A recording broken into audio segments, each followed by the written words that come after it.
Mega ఫ్యామిలీలో అందరూ cabinet rank సాధించినట్టే అయింది.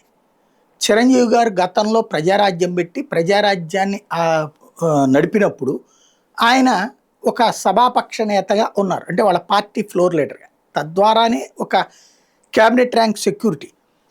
ఆ తర్వాత కేంద్ర మంత్రిగా అయ్యారు. ఇది కాంగ్రెస్లో పార్టీని విలీనం చేశాక.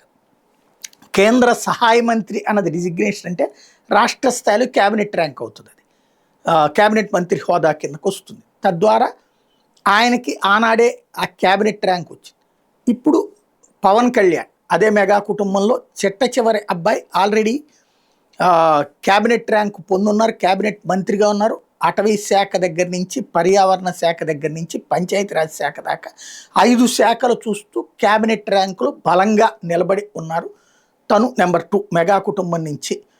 అదే సందర్భంలో మూడోది ఇప్పుడు ఏదైతే గ్రీన్ సొసైటీ ఏర్పాటు చేసి దానికి చైర్మన్గా నాగబాబు, వీళ్ళల్లో చిరంజీవి గారు పెద్దవాడైతే చిట్ట చివరి వాడు పవన్ కళ్యాణ్ అయితే మధ్యలో ఉన్నటువంటి అబ్బాయి నాగబాబు, ఆయనకి ఇప్పుడు క్యాబినెట్ ర్యాంక్ ఇచ్చారు.